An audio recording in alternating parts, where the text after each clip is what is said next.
Siguiendo, digamos, este recorrido sobre el contexto concreto, histórico-social, en el cual aparece el cristianismo, digamos, en el cual presenta ya Jesús de Nazaret, vimos cómo hay un periodo muy particular que no podemos perder de vista, y es este periodo en el cual, digamos, en el siglo I a.C., se empieza a configurar en la región de Judea, ¿no?, durante un breve periodo de independencia política, como unas vertientes particulares del propio judaísmo.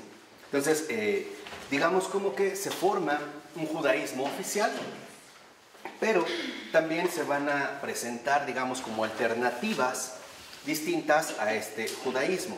Y los más, digamos, conocidos son los llamados saduceos, los fariseos y los esenios, que también van a estar como muy vinculados a los sectarios de Qumran. ¿Qué tienen en común ellos? Ahorita los vamos a ir definiendo con sus características, pero ¿qué tienen en común? En primer lugar, que todos aceptan básicamente la Torá, ¿no? La Torá, digamos, como la ley, ¿no?, la escritura, que es el Pentateuco, o la ley escrita. Lo que los va a hacer diferentes es la interpretación que van a dar de la Torá, ¿no? Digamos, la manera en la cual van a ir interpretando y entendiendo de manera exegética este texto. Entonces, por ejemplo, en el caso de estos grupos, digamos, más relevantes, que son mencionados en los evangelios, los saduceos, por ejemplo, solamente se van a limitar a la autoridad religiosa de la Torá. No van a aceptar otras tradiciones orales que se venían formando.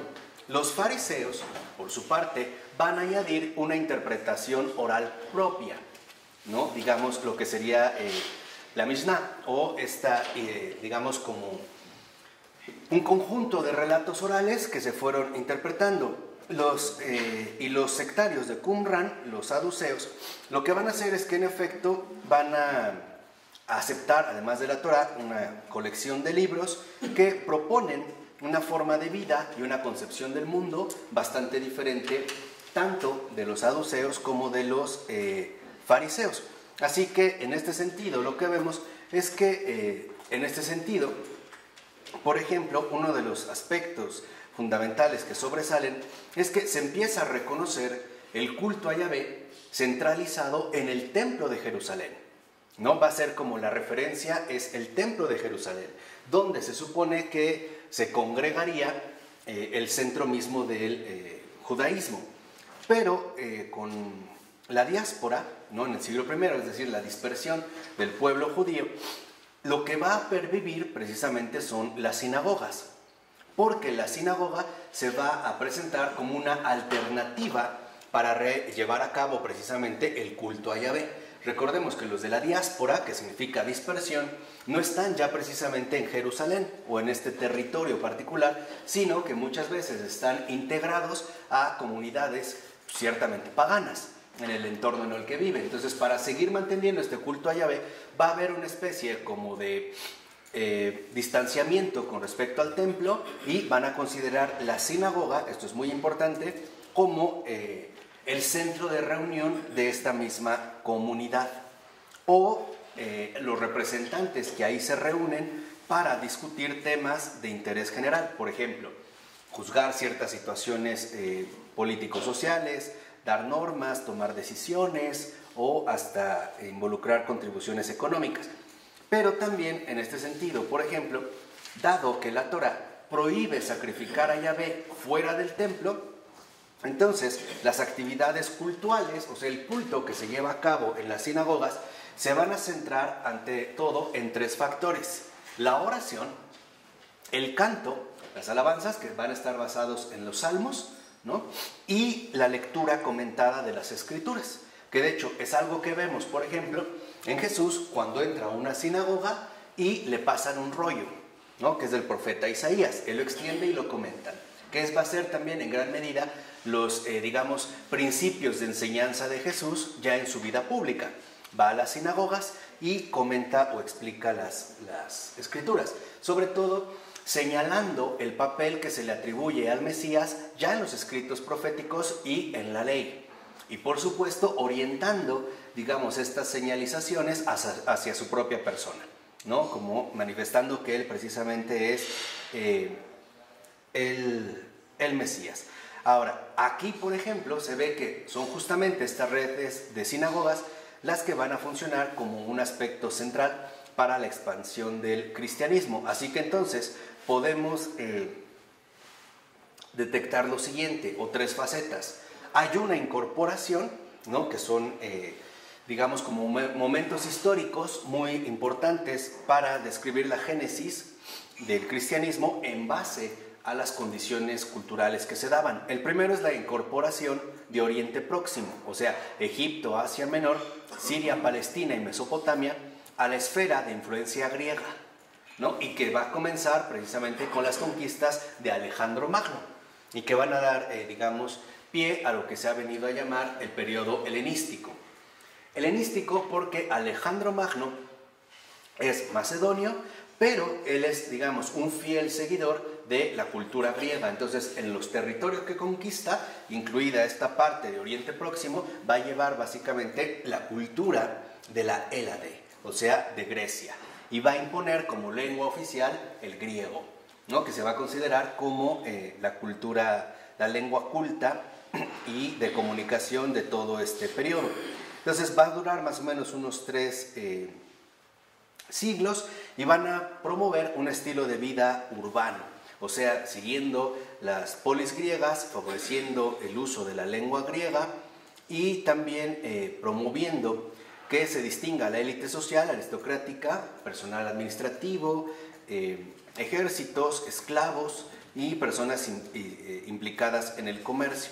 De ahí, por ejemplo, el griego, koiné, que va a ser como el griego vulgar, se va a convertir en la lengua oficial. E incluso, por ejemplo, en estas zonas de Oriente Próximo, volvemos a repetir, Asia, Egipto, Siria, Palestina y Mesopotamia, la lengua dominante es el arameo. Y empezará, digamos, a competir el griego con el arameo, ¿no? Empezará, digamos, a tomar fuerza, en este caso, el griego. Por ello, también, esto nos puede ayudar el entender por qué básicamente todos los escritos del Nuevo Testamento están escritos en griego y ya no precisamente en arameo, porque es, digamos, como un medio de comunicación general para toda esta zona, ¿no? En este caso del helenismo. Estás hablando de la diáspora, ¿no? Uh-huh. Porque se escribió mucho en hebreo. Uh-huh. Pero en los evangelios son escritos en griego, porque ya es, digamos, como el factor dominante que aquí empieza a aparecer. También, por ejemplo, esto promovió que el cristianismo, especialmente de habla griega, se pudiera difundir rápidamente sobre esta cuenca del Mediterráneo. Mientras que, por ejemplo, el mensaje inicial de Jesús entre los campesinos de Galilea en arameo no tuvo esta repercusión, ¿no? Tendría que pasar, digamos, un poco más de tiempo. Incluso, por ejemplo, vemos cómo los padres de la iglesia identifican al pagano, o sea, al pagus, en este caso el que vive en el campo, con el no creyente, ¿no? En base, digamos, a esta situación geográfica que se da. El segundo punto es la consolidación del Imperio Romano en esta área también del Mediterráneo, que comienza con la destrucción de Corinto en el año 146 a.C., o sea, siglo II a.C., y que va a ser el fin de la resistencia griega frente a Roma. Vamos a decirlo, es la caída de Grecia, ¿no? Y el auge, en este caso, de Roma, lo cual también va a traer el sometimiento, por ejemplo, de Egipto en el año 30 a.C. y de toda el área de Judea al el Imperio Romano. Así que lo que vemos, por ejemplo, es que se va a favorecer ahora la comunicación entre estas zonas geográficas a través de una red de comunicaciones marítimas y terrestres, ¿no? ¿Por qué? Porque eran factores importantes para poder interconectar al imperio, que estaba asumiendo una dimensión bastante importante.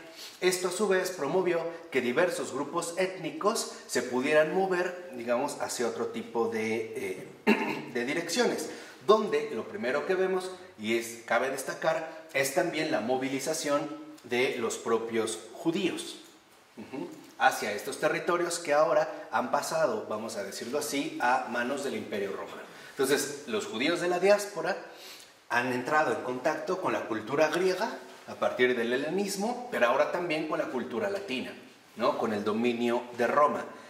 Pero ya después, en el año 66 después de Cristo, hay una parte de la aristocracia sacerdotal judía que busca realizar diversos movimientos para poder rebelarse contra el imperio, ¿no? Entonces vemos cómo en este sentido, al perder, digamos, estas posibilidades, serán incorporados al territorio incorporado a la provincia romana de Siria, que sigue siendo en este caso romano.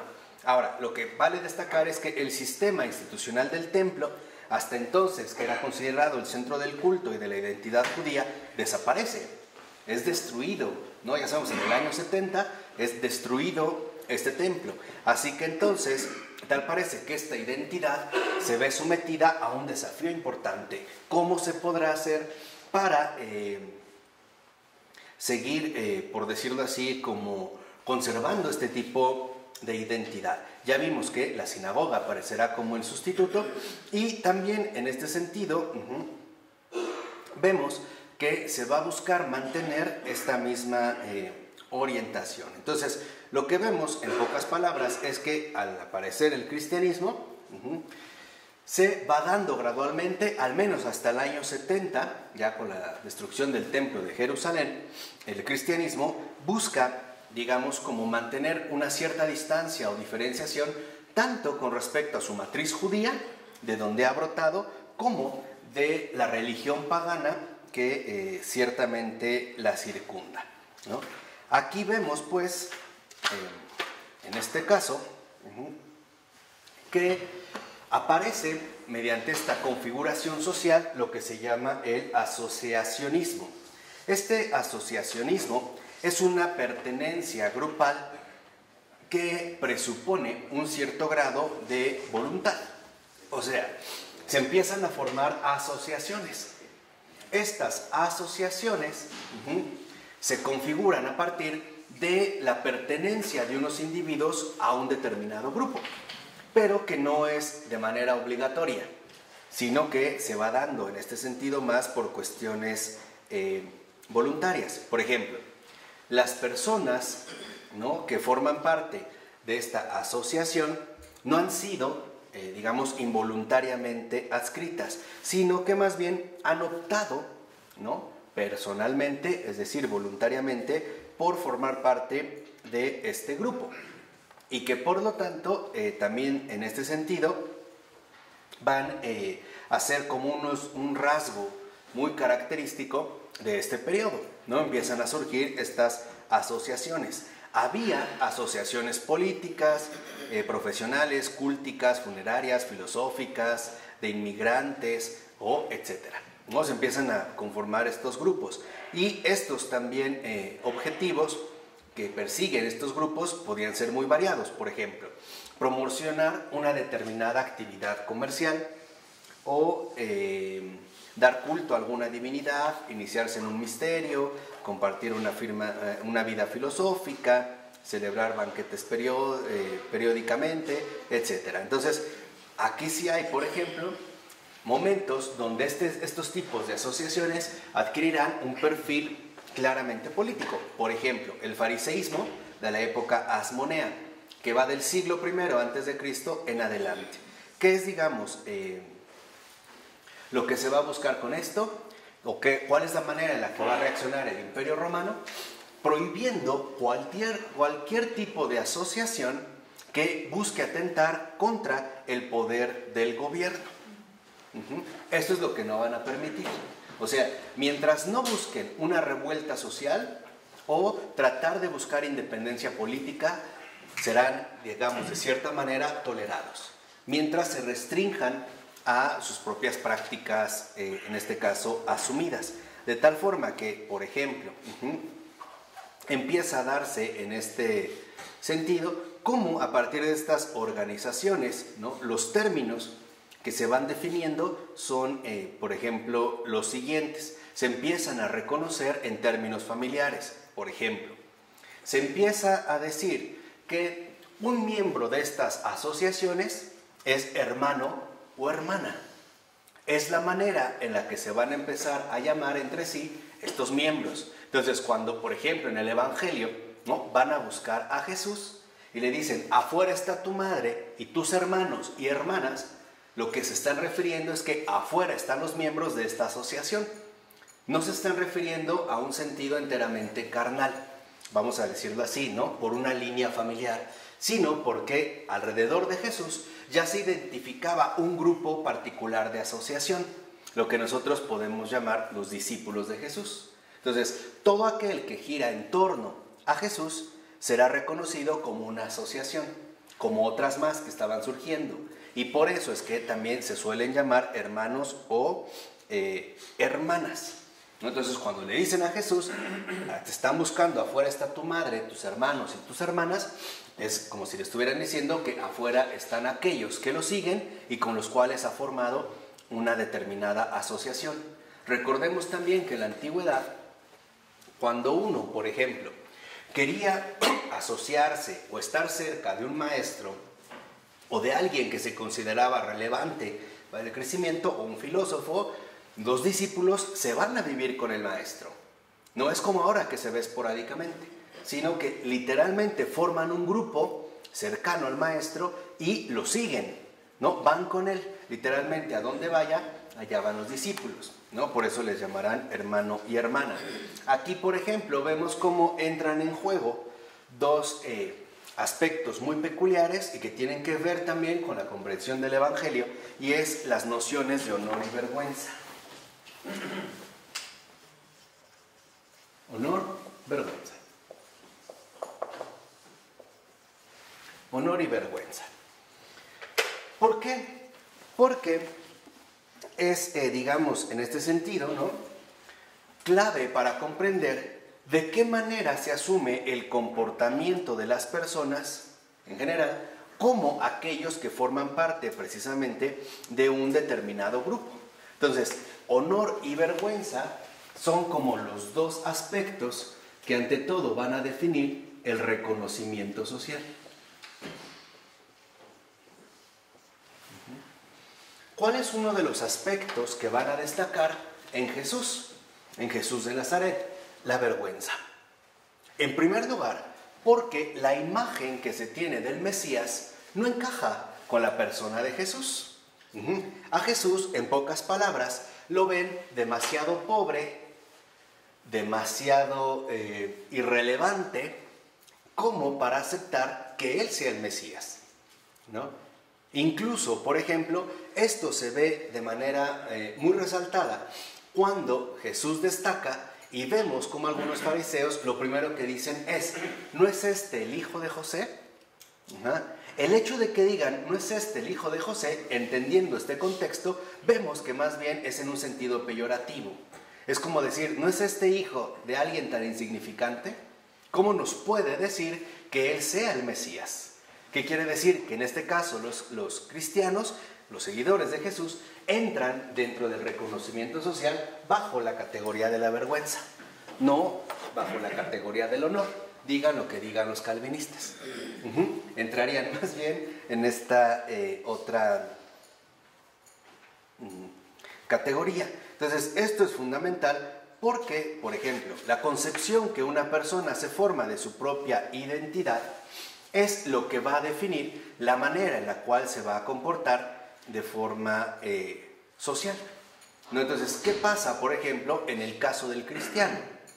El caso del cristiano, por ejemplo, entrará a definirse en base a estas dos circunstancias en este primer momento y ante todo destacará, vuelvo a repetir, la cuestión de la vergüenza. De tal forma que el cristiano no encaja dentro de los criterios de este reconocimiento, ¿no? Y lo vemos en los reproches que se le hacen al propio Jesús. Por ejemplo, que coma con publicanos, que hable con prostitutas y sobre todo uno de los aspectos más destacados es que tenga contacto con paganos. porque no está siguiendo, digamos, los lineamientos estrictos del código social, ¿no? Bajo determinados, en este sentido, códigos. Así vemos, por ejemplo, que en las sociedades mediterráneas antiguas, en las cuales aparece Jesús de Nazaret, las formas, por ejemplo, más frecuentes de expresar el reconocimiento social son las alabanzas públicas, la dedicación de inscripciones o estatuas y la gran variedad de rituales de exaltación, por ejemplo, coronaciones, desfiles, saludos solemnes, etc. Cosa que, por ejemplo, en el caso de Jesús de Nazaret no aparece. No está este tipo de reconocimiento. Por eso es que, en ese sentido, la propia persona de Jesús de Nazaret es un desafío para los códigos de organización. Viene a romper, vamos a decirlo así, los criterios a partir de los cuales se ha venido definiendo el reconocimiento social. Además, otra de las formas de este reconocimiento es el patronazgo. ¿Qué significa esto? El patronazgo es la obligación, por ejemplo, que adquirían las personas para expresar públicamente el agradecimiento con respecto a alguien más. Eso se consideraba un patronazgo. Por ejemplo, ante la adquisición de un favor, entonces manifestar públicamente este reconocimiento. Este reconocimiento va más sobre la cuestión, en este caso, del honor. Así que entonces vemos, por ejemplo, cómo también en estas circunstancias ya no se va a dar una referencia estricta a un individuo aislado. En el caso de las comunidades cristianas, dijimos como un desafío a estas estructuras. Porque si antes es exaltado, por ejemplo, el emperador, ¿no?, que era como el tributo que se le daba, por eso se le llegaba a considerar incluso una divinidad, y la manera de expresarlo era a través de la vestimenta de la púrpura. La púrpura viene de un animalito marino que se llama chinchilla, que es como un caracol muy pequeño, muy difícil de acceder, cuya tinta tiñe de púrpura. Y la púrpura estaba íntimamente vinculada con la realeza. Estos contextos son importantes para que veamos cómo son aplicados en el caso a la persona de Jesús de Nazaret.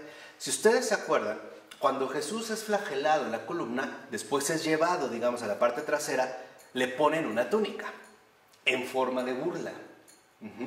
Se están burlando de él, haciendo, digamos, disfrazándolo literalmente de un rey caído, de un rey vencido.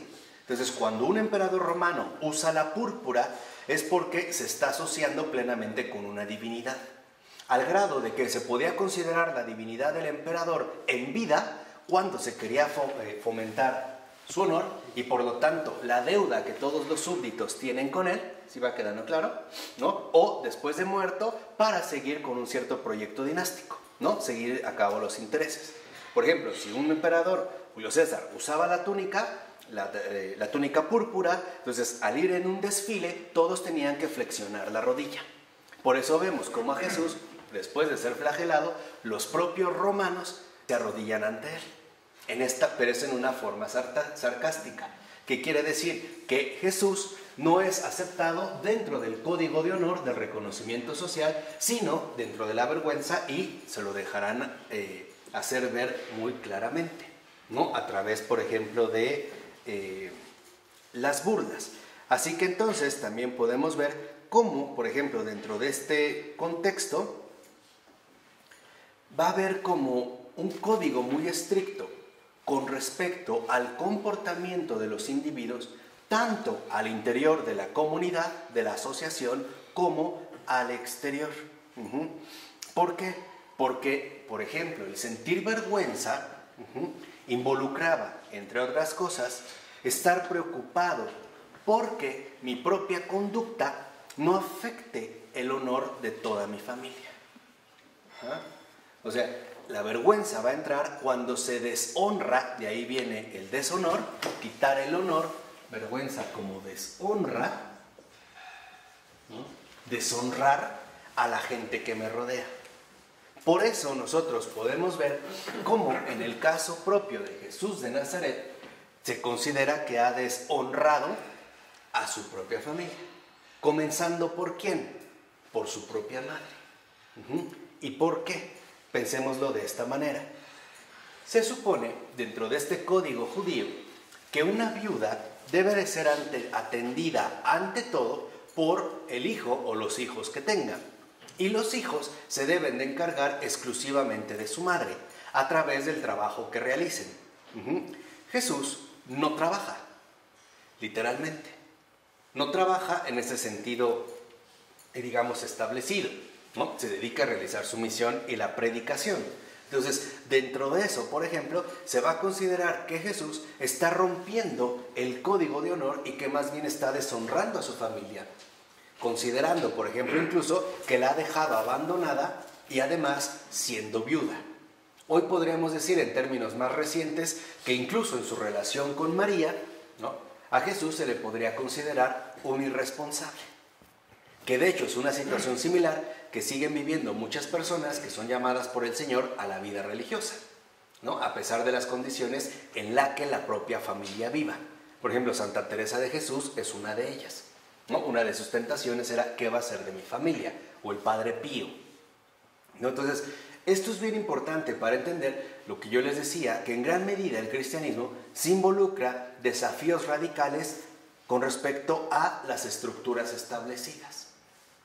Incluso, volvemos a decir, dentro de estos mismos aspectos. Ahora, no solo en la deshonra entraría María, también entran los apóstoles. Los apóstoles también no van a ser aceptados dentro de estos códigos de comportamiento, porque, en primer lugar, lo han dejado todo. Y el dejarlo todo significa que ya no están dispuestos a seguir formando parte de este reconocimiento social. Mencionemos un caso muy concreto, Mateo. ¿Qué pasa con Mateo? Mateo sabemos que es publicano. El hecho de que sea publicano es que al ser recaudador de impuestos, no es aceptado por su propia comunidad judía, porque de alguna manera mantiene tratos con el enemigo, en este caso con el poder romano. Pero tampoco el poder romano lo acepta porque es considerado un traidor de su propio pueblo. Por eso es que vemos cómo los fariseos, por ejemplo, ¿no?, en su estricta línea de comportamiento no toleran a los publicanos o le echan en cara a los publicanos, porque es despreciado tanto por unos judíos como por otros romanos. ¿Por qué Jesús se acerca a los publicanos? ¿Por qué rompe con estos códigos? Porque lo primero que va a manifestar Jesús es que no podemos seguir suponiendo que el desprecio es una norma dentro de nuestra convivencia social. Dicho de otra forma, Jesús lo que muestra es que en el caso de su misión, lo primero es derribar todas las barreras que humanamente nos hemos estado impuesto unos a otros. Y esa es la catolicidad. El mensaje universal de Jesús es la aceptación de todos, porque lo vemos conviviendo tanto con fariseos, como con publicanos, como con paganos. Y esto es algo central, porque nos muestra que el propio Jesús de Nazaret va a mostrar la deshonra más bien como comunión.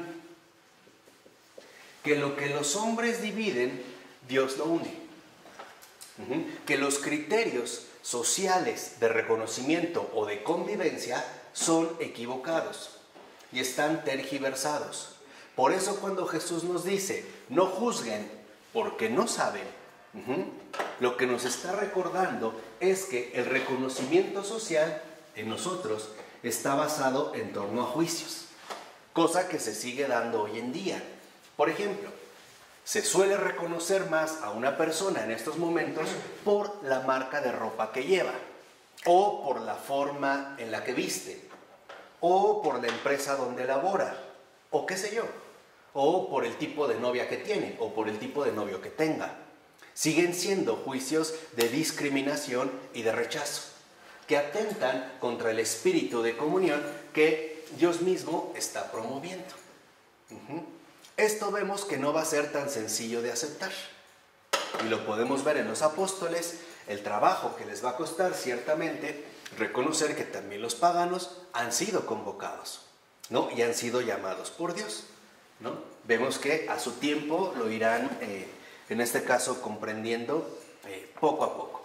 De tal forma que esta comunión es ahora el tipo de religión que se va a estar precisamente promoviendo.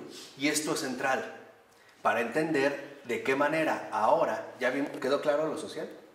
Ahora, para entender en el caso de la religión. Religio se consideraba, dentro de este entorno particular, la relación correcta con los dioses. Ese es religio, ¿no? O sea, en este contexto particular, la religión es la relación correcta con los dioses. Y esta relación se va a definir ante todo por las prácticas rituales, lo cual dependerá, en pocas palabras, de la corrección en dichos rituales, ¿no? O sea, en pocas palabras. Se entendía por religión, en este contexto, la relación correcta con los dioses. ¿De qué va a depender esta relación? De las prácticas rituales que se llevan a cabo. ¿Qué se opone a la religión? La superstición, ¿no? Estaría aquí, digamos, otro matiz para que vean estos códigos equivocados entre religio versus superstitio o supersticio. Mientras la religio tiene que ver con un criterio de corrección, la supersticio va a tener que ver ante todo con ritos que chocan de manera frontal con la noción romana de corrección. ¿Qué quiere decir? Que todo lo que no se vive como lo han planteado los romanos, entonces entra de la categoría de la supersticio. Entonces, sería, digamos, la superstición sería lo incorrecto.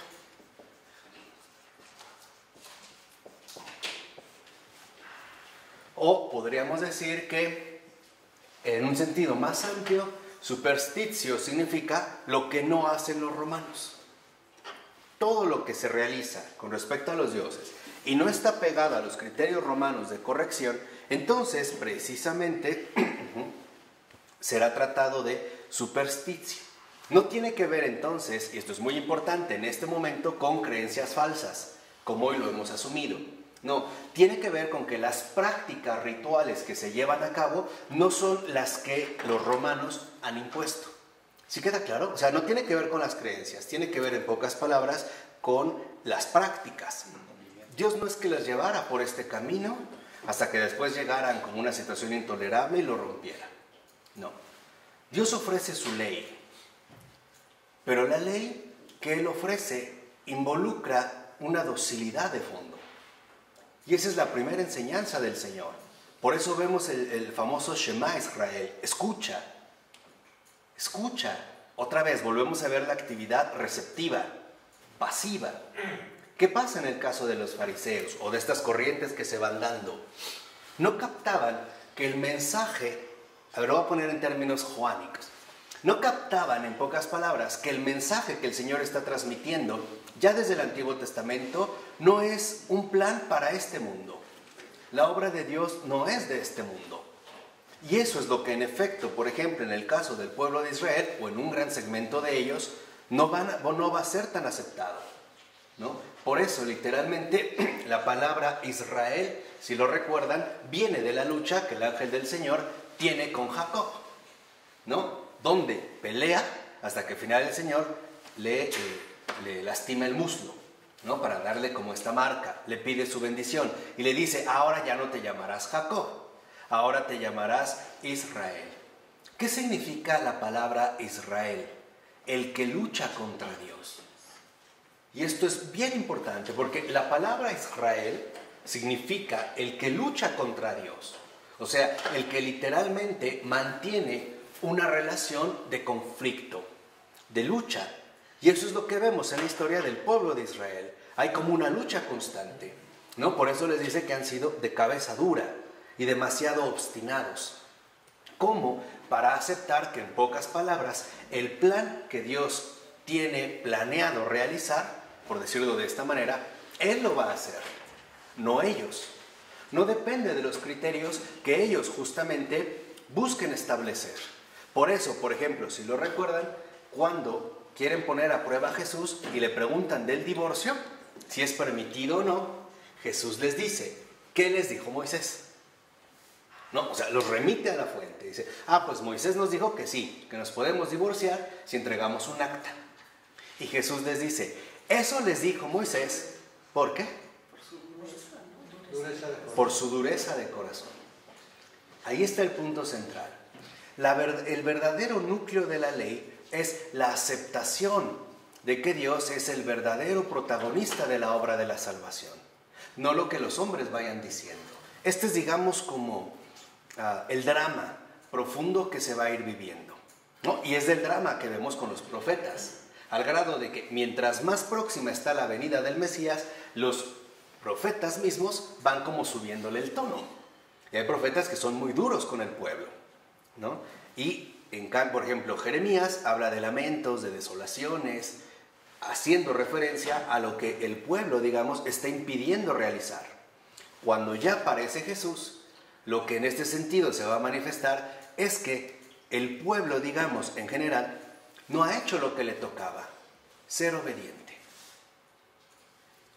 Y eso es lo central, lo dijimos. No sé si voy como contestar. Sí, yo creo que entonces no cumplieron con el espíritu de la ley, sino con su rigidez. Reciben la ley, pero no al que da la ley. Es como los protestantes. Reciben la escritura, pero no al que nos da la escritura. En el sentido amplio. Si nosotros lo vemos, básicamente, cuando el pueblo de Israel es sacado o liberado de Egipto, esos 40 años son 40 años de enseñanza de la obediencia. Por eso nosotros vemos cómo al salir de Egipto, ¿no?, tienen que llevar todo, porque Moisés lo intuye y dice, es que nos dice a Faraón, nos tenemos que llevar todo porque no sabemos qué Dios nos va a pedir. Entonces tenemos que llevarnos el ganado y todo. El hecho de que vayan en camino, literalmente, y eso nos lo enseñó Ratzinger, si se acuerdan, en el espíritu de la liturgia, decía, esos 40 años son 40 años para que este pueblo aprenda a obedecer, aprenda la obediencia. Y esa es la clave central. A diferencia, por ejemplo, de este pueblo, Jesús viene a recordar que el primer elemento para realmente adorar a Dios es la obediencia. Pablo lo menciona muy bien cuando dice, fue obediente, ¿no? Y obediente hasta la muerte. Esto es lo que el pueblo de Israel no dio, la muerte a sí mismo. Al grado de que hoy lo seguimos viendo, por ejemplo, ¿no?, aferrados a sus propias normas cultuales, a sus propios tipos, vamos a decirlo así, de prácticas ritualizadas, ¿no? Desde la alimentación kosher hasta a lo mejor la aceptación de rituales que ciertamente carecen de sentido. Y Jesús se los va a mostrar. Por ejemplo, el hecho de que sus discípulos se coman sin lavarse las manos. Puede ser para nosotros un detalle muy mínimo, pero en ese contexto es muy relevante porque el cumplir literalmente con la ley, como la interpretaban ellos, era lo que se reconocía como una cuestión de honor y por lo tanto como el verdadero culto a Yahvé. ¿Qué es lo que Jesús va a manifestar? Que el verdadero culto a Yahvé no se da en la exterioridad de las prácticas religiosas, sino en el verdadero cumplimiento de la ley. ¿Quién cumple la ley? El que ama a Dios sobre todas las cosas y al prójimo como a sí mismo. Por eso el Señor se lo resume de esta manera.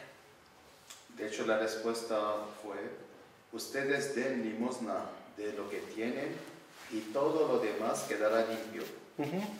Ya. Esa es la respuesta. Claro. El amor al principio, a la limosna. Claro. Por ejemplo, estos casos son muy bellos en el Evangelio que acabamos de escuchar el domingo pasado del joven, ¿no? El joven, este hombre pródigo que llega con Jesús, ahorita lo vamos a comentar, y en el caso de Pedro. En Pedro se ve muy bien cómo el Señor lo va como nivelando, ¿no? Pedro tiende a ser como excesivo, a una u otra. ¿Se acuerdan que durante la cena del Señor, Jesús se pone a lavarle los pies a los discípulos? Este era un gesto que solo se encomendaba a los sirvientes.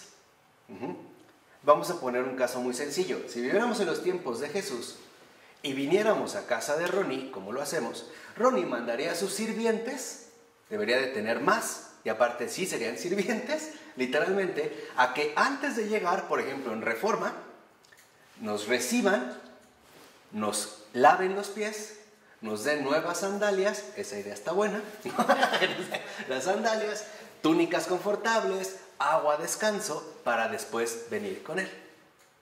¿Quién lava los pies? Los sirvientes. Cuando Jesús hace eso, imagínense lo que era para los apóstoles. Imagínense, literal, o sea, pónganse en ese lugar. Si a nosotros nos da pena que alguien lo haga, La vergüenza. por eso les decía que es muy importante entender estos criterios. Ya Rafa lo captó bien.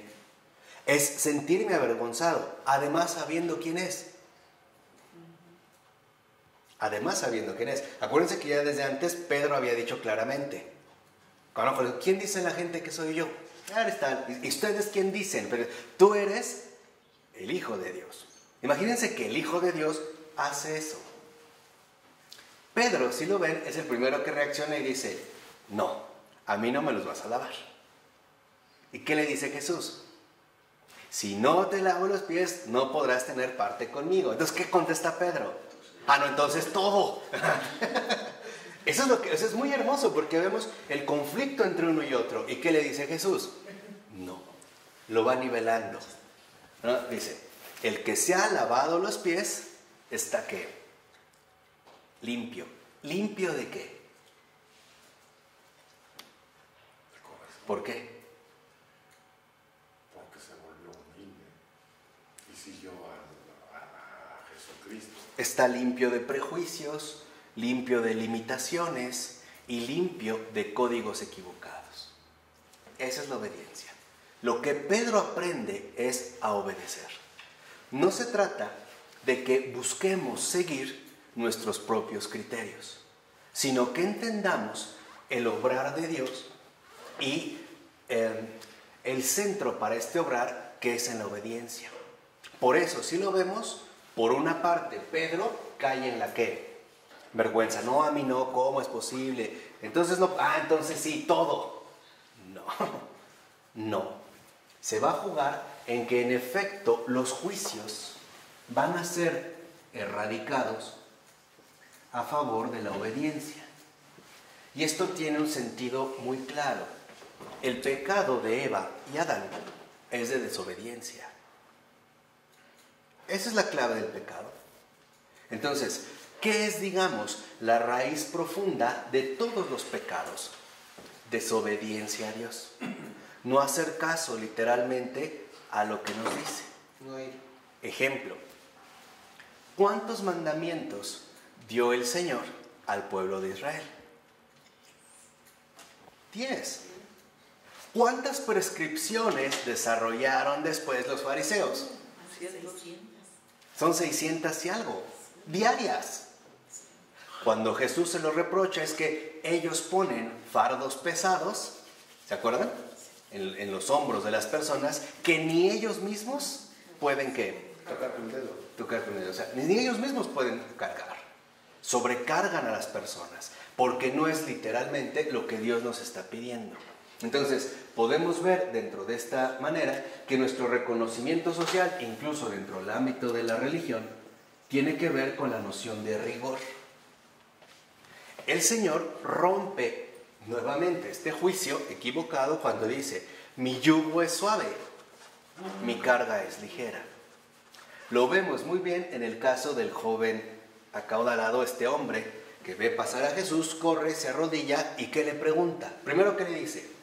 Maestro bueno, ¿qué debo hacer, para tener la vida eterna? ¿Y qué es lo primero que le responde Jesús? ¿Por qué me dices bueno? Fíjense que, ¿no? ¿Por qué me dices bueno? Solo Dios es que, bueno, ¿por qué le responde así el Señor? ¿Por qué no le responde la pregunta primera, sino por qué lo corrige? ¿Por qué dice, ¿por qué me dices bueno? ¿Ya ven cómo no escuchan? Que Dios también es la bondad misma. No, aparte. Es humilde. Humilde. Ahí va la clave. Cuando Él llega, no llega solo. Es probable que haya una multitud.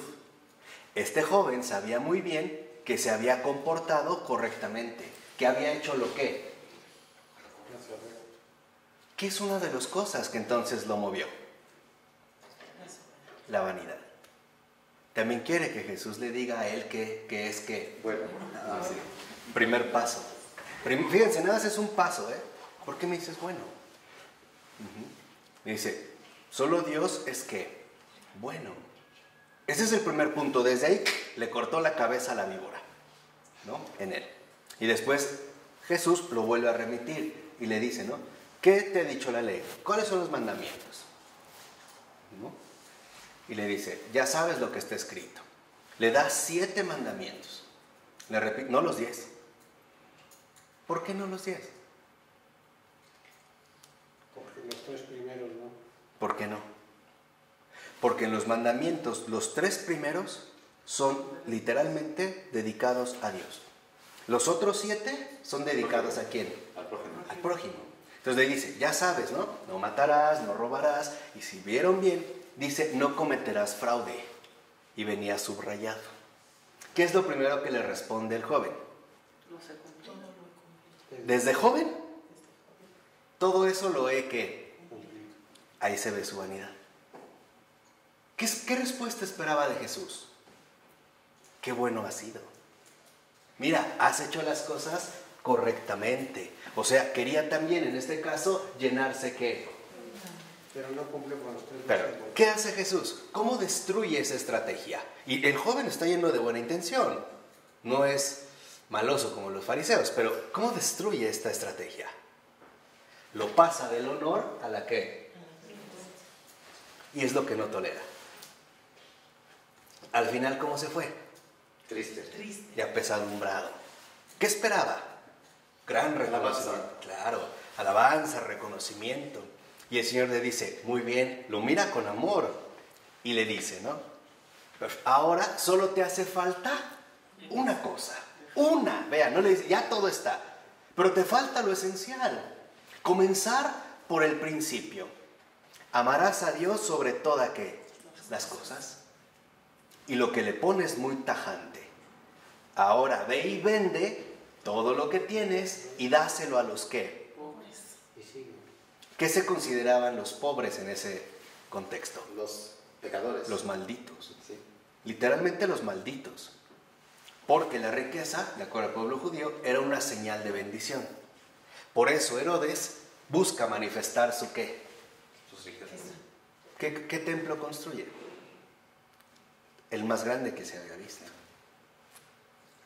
Con esta riqueza. El demonio también tienta a Jesús con la riqueza, ¿no? Veamos para todo este contexto. Ahora el demonio, ¿qué es a través de la riqueza? ¿Qué le está diciendo a Jesús? ¿Quieres poder? ¿No? Yo soy el que bendice. Yo soy la bendición. Por eso, arrodíllate y adórame. ¿No? Ya sabemos la manera en la que Jesús lo despacha, pero es importante entender estas claves para reconocer, por ejemplo, que en el caso del joven lo que dice es, y ve y dáselo a los pobres, ¿no? Y después, ven y sígueme. Y ahí es cuando él ya no quiso. Ya no pudo. ¿Por qué sígueme? Porque, ¿Sígueme a dónde? con ese, ven y sígueme. Lo que está diciendo es, muere en este preciso momento a ti mismo. Acepta la muerte del honor, que no es más que vanidad, vana gloria, y camina, recorre conmigo el camino de la vergüenza, o sea, de la libertad, de lo que el mundo no acepta. Y él ya no puede.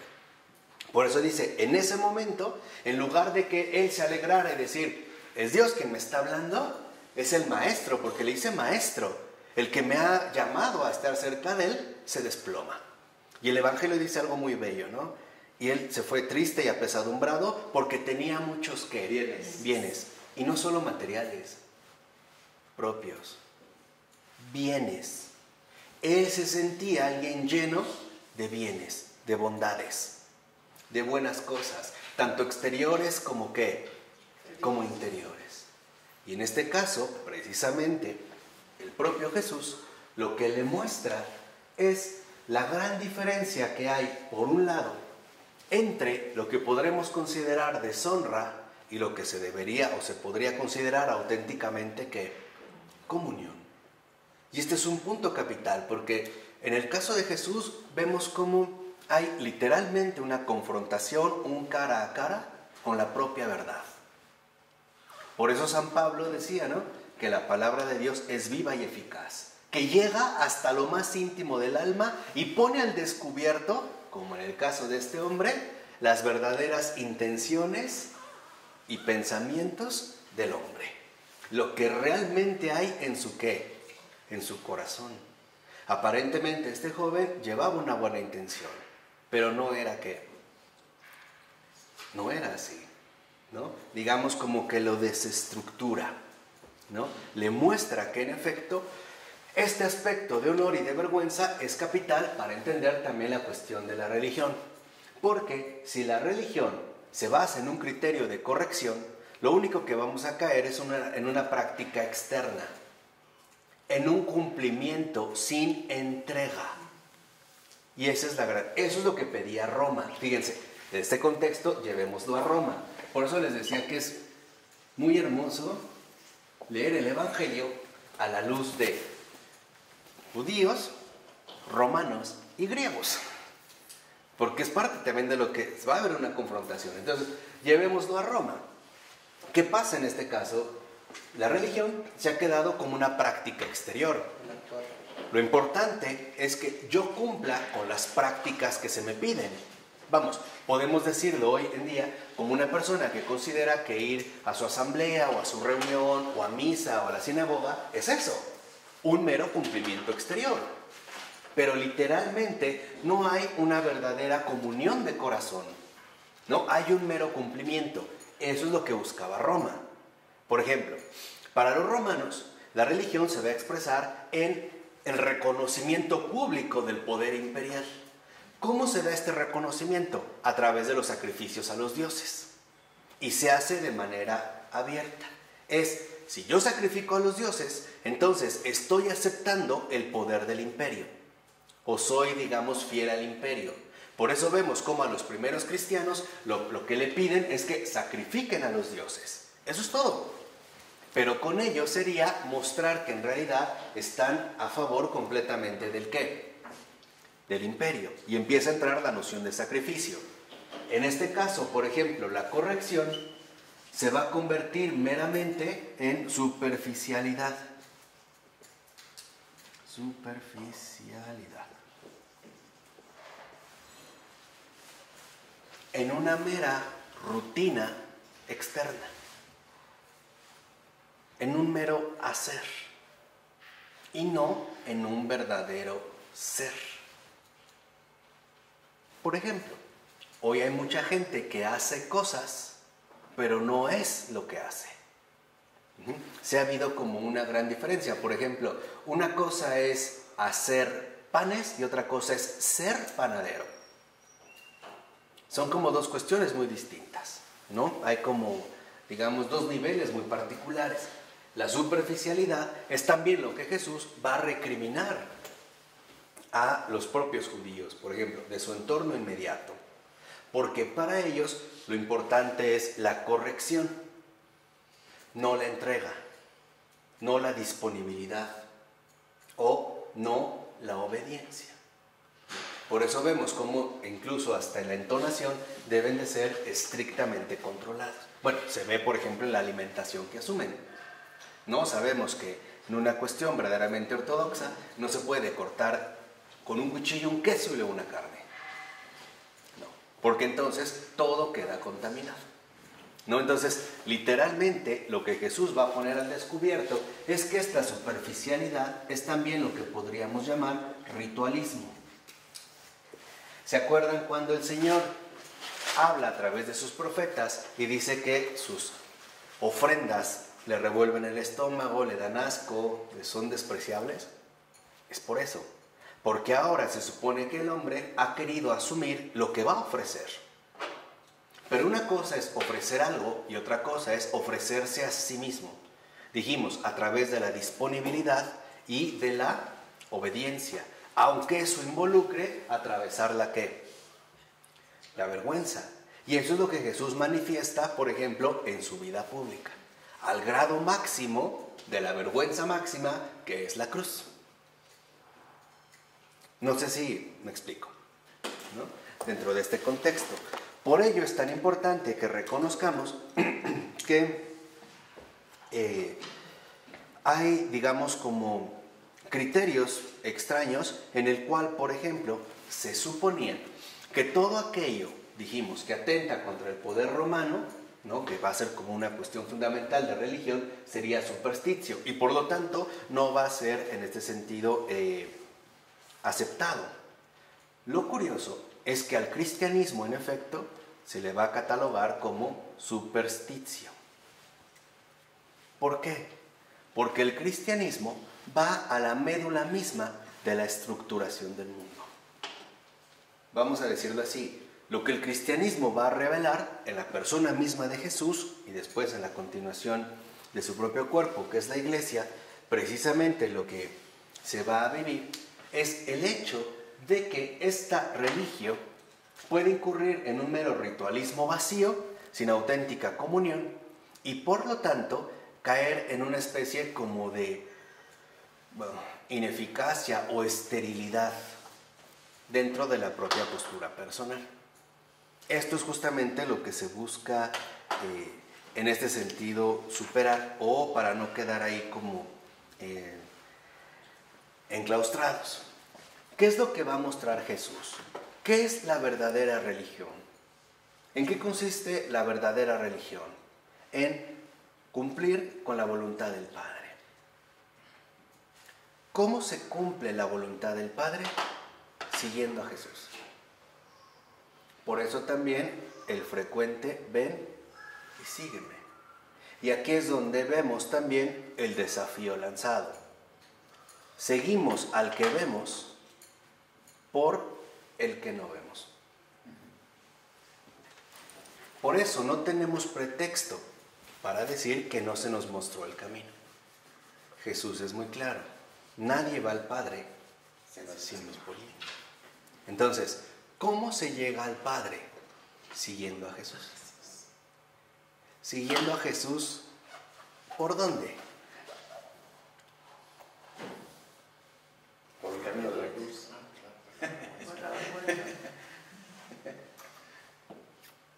Y esto es cierto porque la vergüenza es cruz. No solo en un sentido personal y profundo, también en el mismo contexto.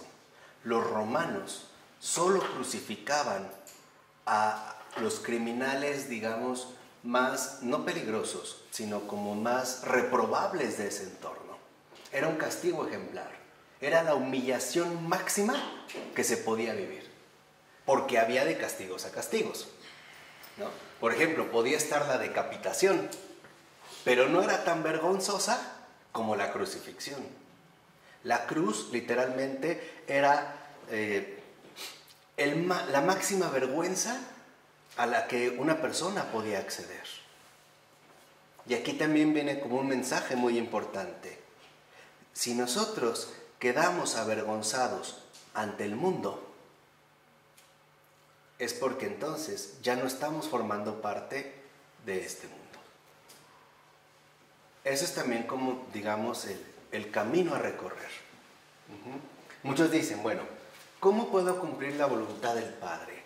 Siguiendo a Jesús, yendo tras Él. O sea, literalmente, ¿no? Caminando con Él el camino que ha recorrido. Y sabemos que este camino alcanzará un punto culminante en la cruz. Pero ahí no acaba. ¿Después qué viene de la cruz? Resurrección. La resurrección. Entonces, esta cruz es el acceso a la resurrección. Y eso es también la llamada. Si tú no mueres en este mundo, no puedes resucitar en el otro. ¿Por qué no puedes? Porque te has quedado estancado en las propias exigencias o criterios de reconocimiento social en el que vives. Sea en este caso de la manera que sea. Simple y sencillamente una confesión, ¿no a veces da vergüenza? Sí da vergüenza. Y hay de confesiones a confesiones. Seamos sinceros, hay una donde de verdad, híjole, sí duele. Sí duele. Pero después viene una resurrección. Cuando te dan la absolución, el perdón, como que revives, como que te levantas. Y esto es fundamental también para entender esta dinámica. Porque a veces quisiéramos plantear las cosas como nos gustaría que fueran. Pero no es así.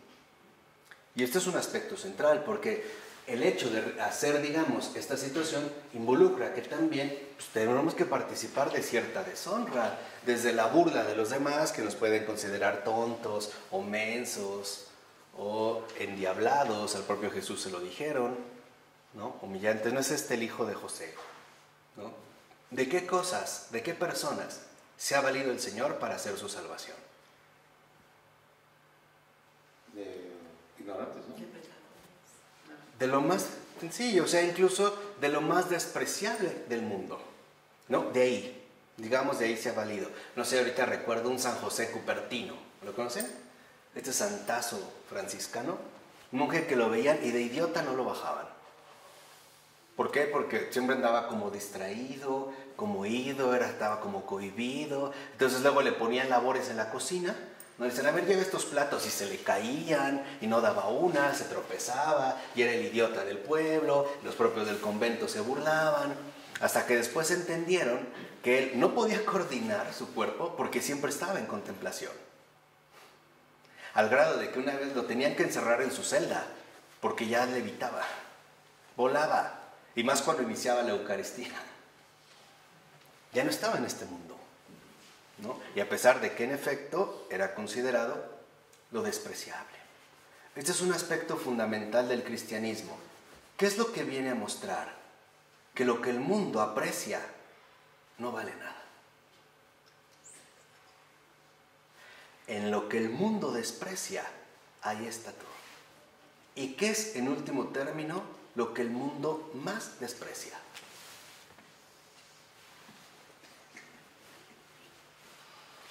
Por eso es escándalo para unos, locura para otros. Este ha sido, digamos, como el desafío constante del cristianismo. El hecho de reconocer que no hay otro camino más que la cruz. Y ciertamente no nos gusta. Y más cuando sí estamos inmersos de lleno, por ejemplo, dentro de este tipo de reconocimiento social. ¿O cómo está eso de que Juan Bautista se va al desierto a vestirse con una piel de camello, comer saltamontes, miel y... Pues este es de estar loco, ¿no? Seguramente no está cabal. A Jesús lo veían demasiado pobre y insignificante como para ser este Mesías. Otra vez no es este el hijo de José. O sea, como este qué, ¿no? Este que, ¿en qué puede destacar? De tal manera que entonces vemos cómo el Señor viene a invertir todo por completo. Y lo que antes era un camino de deshonra, ahora se ha convertido en un camino de redención. Y esto es, digamos, como uno de los factores más extraordinarios. Acabar en un suplicio como la cruz, condenado como criminal, como algo repugnante o asqueroso, incluso exhibido públicamente, aquello hacia lo que el mundo nos quiere dirigir a todos, ahora es justo por ahí, por donde nadie hubiera esperado, que entraba la redención. Por donde menos lo hubiéramos supuesto. O por donde menos también en este sentido lo hubiéramos imaginado. Por eso, ya para terminar, recordarán que en los Hechos de los Apóstoles a Pedro también lo crucifican. ¿Pero qué pide Pedro? Y dice por qué. Para no compararlo con eso. Por eso, si lo vemos, en el caso de Jesús, Pedro acepta la crucifixión, no tiene de otra, te llevarán a donde tú no quieres, pero por lo menos se le concede reconocer que Él no es digno de compartir la misma excelencia de su Señor. Y por eso pide, sí, lo crucifiquen, pero ¿de qué? De cabeza. Además, esta inversión tiene algo muy bello. Creo que sí tenemos tiempo, ¿no? ¿O ya están muy mareados? ¿No? Bueno, ya para acabar, nada más brevemente. La cruz de Jesús es así. La cruz de Jesús es así. ¿De acuerdo? La cruz de Pedro es así. ¿Vale? Esta cruz lo que nos enseña es algo muy bello. Jesús viene del cielo a la tierra. ¿Estamos de acuerdo? Viene del cielo a la tierra. ¿Esto qué significa? Jesús nos viene a mostrar que Dios es uno y trino, ¿no? Presentándolos en su encarnación de uno. Él viene de la Trinidad y no obstante en la tierra lo vemos como ¿qué? Como uno. Cuando nosotros estamos llamados en la ascensión de Jesús a regresar, lo que vemos es justo lo de Pedro. Pedro nos enseña que este uno, este Dios, ¿son qué? Son tres. Y estamos llamados a regresar al Dios que uno. Jesús nos muestra que en el cielo está la Trinidad. Y nosotros comenzaremos reconociendo que Dios es ¿qué? Uno. La idea es que este uno, para nosotros al regresar, podamos contemplar la Trinidad. Por eso en el Antiguo Testamento se dice que Dios solo es ¿qué? Uno. Es la manera en la que podemos ingresar al misterio. Jesús se encarna y nace como ¿qué? ¿Y a dónde nos lleva? A la Trinidad. Por eso en la cruz de Jesús vemos cómo en efecto la indicación es subir. Subir del uno a los ¿qué? A los tres. Y en el caso de Pedro, la indicación es ¿qué? Mejor. De tres, donde estamos en la tierra, subir a este uno, a Dios mismo. Por eso, si los vemos también, el hecho de la cruz es como muy significativo, porque nos indica claramente el misterio que se ha revelado. Dios es trino y nosotros al bajar lo hemos visto como ¿qué? Como uno. Y este uno precisamente ahora nos muestra que en realidad son tres. Y el propio Jesús lo confirma cuando dice, ahora vayan, ¿no? Y bauticen a todos los pueblos, y ahí revela algo extraordinario. En el nombre del Padre, y del Hijo, y del Espíritu Santo.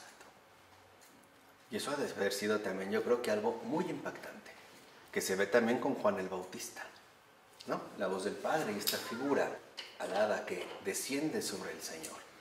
Por eso, digamos, dentro de todo este contexto, creo que en último término es fundamental que evaluemos estos criterios de honor y vergüenza para reconocer que el honor no es más que eso, una vanagloria. Es falso este reconocimiento que se nos da. En cambio, la vergüenza que podemos experimentar aquí, sabemos que en efecto es el camino de la cruz que conduce a la resurrección. Por eso también el Señor nos insistía tanto, no tengan miedo, ¿no?